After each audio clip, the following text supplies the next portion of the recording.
ஐயா இது என்ன மூலிகைங்கய்யா?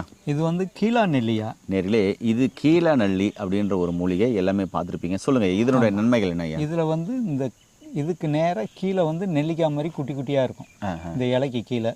அதனால தான் இதுக்கு வந்து கீழா நெல்லி அப்படின்னு சொல்லி சித்தர்கள் சொல்கிறாங்க. சரிங்கய்யா. இது வந்து உடலில் அதிகமான உஷ்ணத்தை குறைக்கிறதுல ரொம்ப அற்புதமான மூலிகை. சூப்பருங்க, சூப்பர். கல்லீரல் சூடை குறைக்கும். மஞ்சக்காமலம் வந்தவங்களுக்கு வந்து கல்லீரல் அதிக சூடாக இருக்கும். யூரின் மஞ்சள் கலரில் போகும், கண்ணு மஞ்சள் கலரில் இருக்கும்.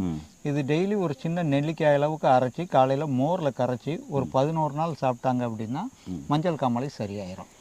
ஐயா இந்த கீழா நெல்லியை 11 நாள் நெல்லிக்காய் அளவு எடுத்து சமூலமாக அரைச்சி அதை மோரில் கலந்து வெறும் வயிற்றில் சாப்பிடணும். காலையில் எம்டி ஸ்டமக்கில் 1 டோஸ் போதும். 1 டோஸ் ஒரு நாளைக்கு ஒரு முறை 11 நாள் சாப்பிடணும் இல்லைங்களா?